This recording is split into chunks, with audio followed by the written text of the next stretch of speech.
Here we go.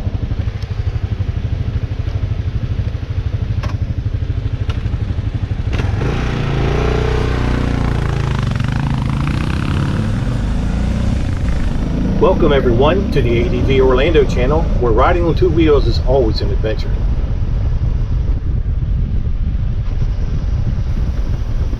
Today we're going to be riding all rural roads of Morgan County, West Virginia, all around the Berkeley Springs area.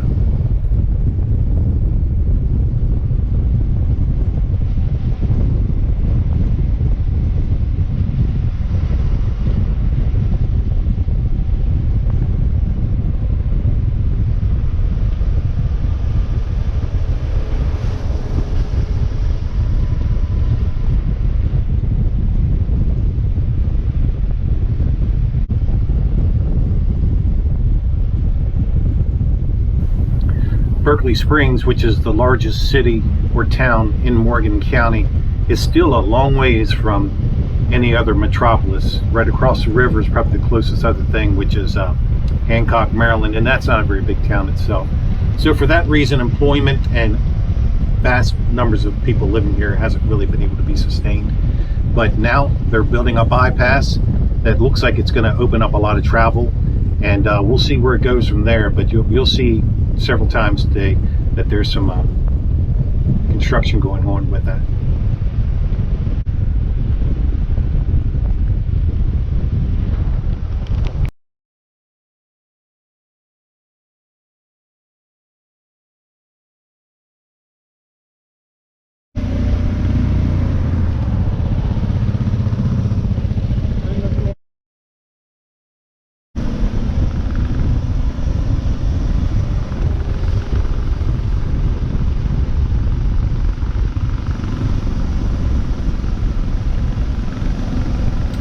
Now, I've lived in the Eastern Panhandle for most of my life, and Morgan County is not a high travel area for me. But I've been to Berkeley Springs at least a dozen times, if not more. But I've never been to Cape State Park like we're at right now. And it is a nice little park. It's kind of nice to see. It's nice to ride through, and there's an overlook at the top that we'll check out while we're up here.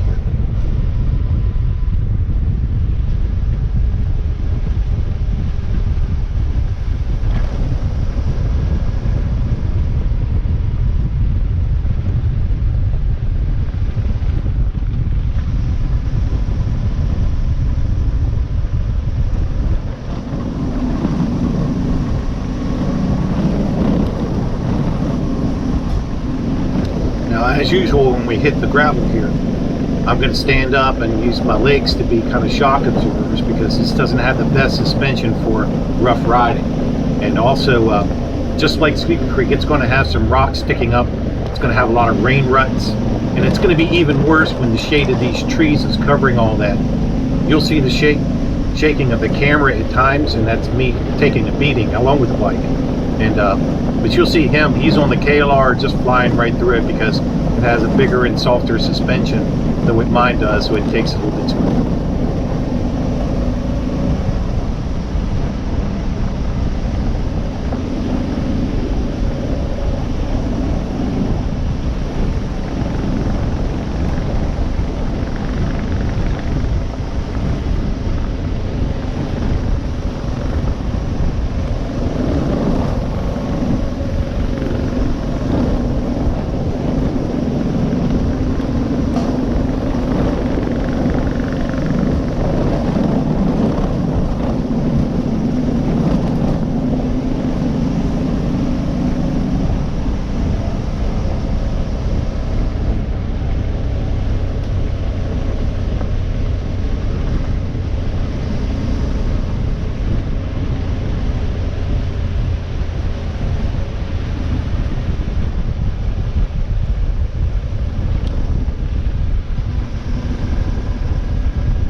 Yeah.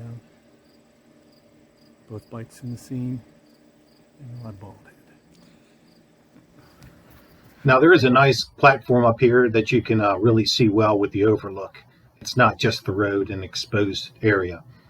But I brought along something that would help to get an even better bird's eye view of everything, and I really enjoyed bringing this, and it adds a lot to the video, and I hope you enjoy it.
And just like that, the highlight of the day is done.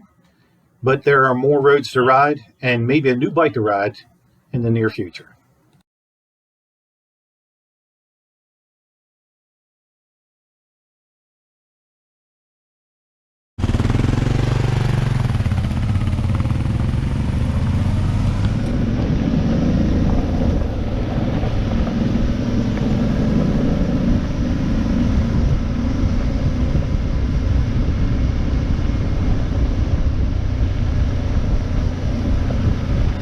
Today has actually been a bit of first for me as far as riding goes.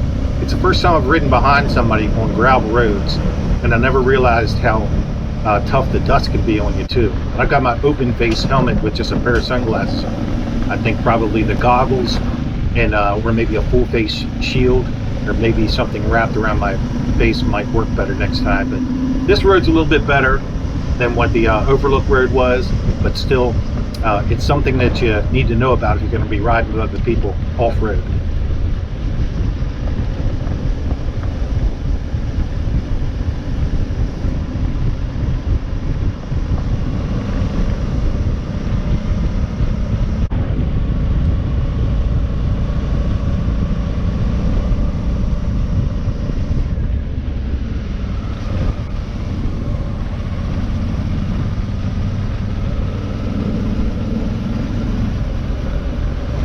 It's kind of funny how when you get into riding new roads and adventuring into new territory, you're always looking for more places to go. So you'll see me look around every now and then for other roads that I might want to go down sometime.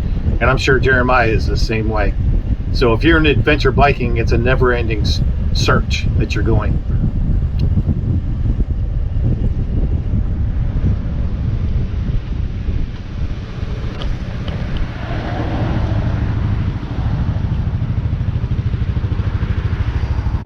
And I'm riding a KLR.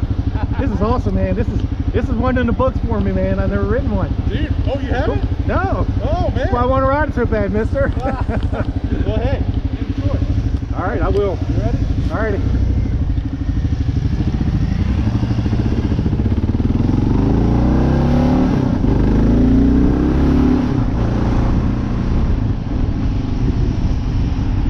Now, my first impression of this KLR when I first got on it was like, man, this thing is tall, because I was on my tippy toes.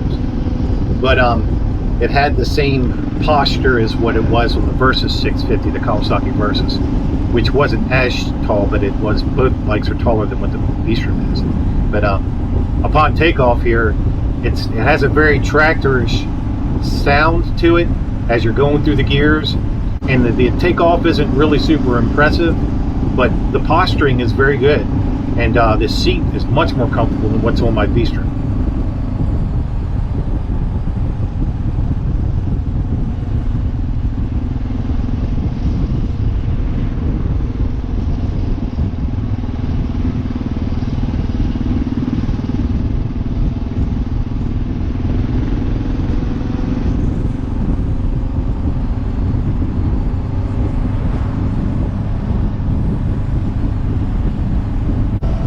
don't know what I was expecting when I got out on a proper road like this with the lines and everything painted, but it is a very impressively smooth ride to it for something that's oriented for off-road and dirt.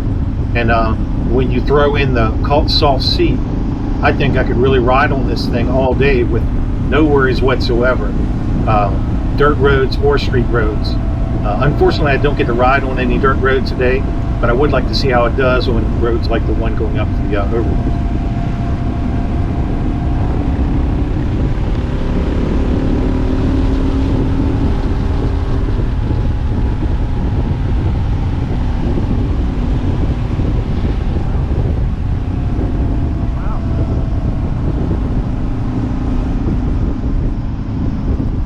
Now, when I twisted that throttle, I was very surprised by the pull that this thing has in top gear. This single cylinder thumper took me from about 45 to almost 70 miles an hour in a very short span, and that's quite amazing. I'm pretty surprised by this KLR on this.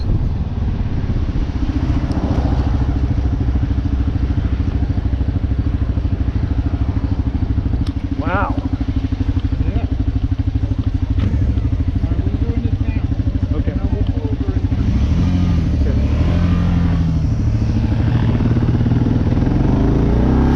Now, one bad ping I'm going to give this bike is the fact that for a brand new bike, it's a brand new KLR 650, it doesn't have a gear indicator on the dash. It's a very modern, very nice looking dash, but nowhere, there's even a spot that looks like you could have a gear indicator there, but it's not there. But at the same time, these KLRs have been around for quite a while. They're a very reliable platform, and most of the time, manufacturers don't like to toy with that. If you've got a good product and people are buying it, don't try to change it too much. So I totally agree with that, because I'm one of those people that just loves to ride, and I want to do it as inexpensively and reliably as possible.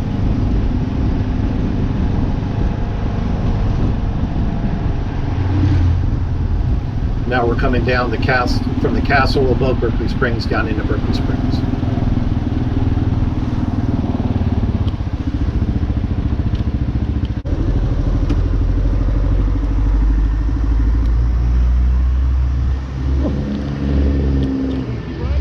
Man, this thing's tall. Yeah, I thought you wanted to switch. Okay. Yeah, I'll keep riding it. I'll tell you what, when you got ahead of me for a little ways there. I was just kind of looking around and enjoying the views. I saw you got ahead, so I cranked on it. I was doing like 55 for you. I was doing like 70. It was 75. This thing will go. Mine won't do that. Mine is sluggish to get up ahead of steam. your throttle is sluggish. Like, and then it lets off, and then it like hiccups and goes. And I'm used to that. It's like you touch it. Yep. Yep.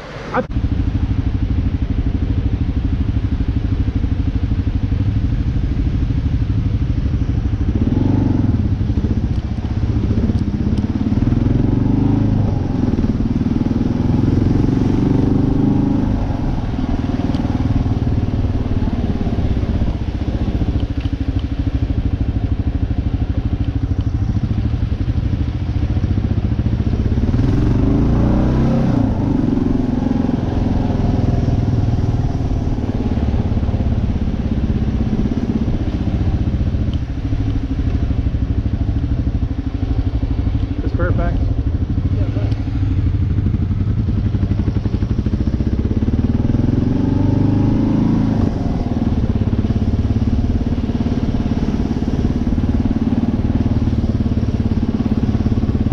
My final ping on this KLR is the fact that, and it's common amongst all single cylinder bikes, and that is there's a bit of buzziness that comes out of it. The good thing is I don't feel it in the seat, I don't feel it in the handlebars, and I don't feel it in the foot pegs as I'm riding. But if I squeeze my tank, I feel it in my legs. So you're definitely going to feel whatever the engine vibrations are. It's just not that bad at all on that Vstrom, because it's a V-twin, and it's a very smooth running bike. So I'll throw that one to the, as far as engine ride, the Vstrom is definitely the bike to have, because it's much smoother for longer rides. But like I said, the seat and not feeling it otherwise is a plus actually for the KLR.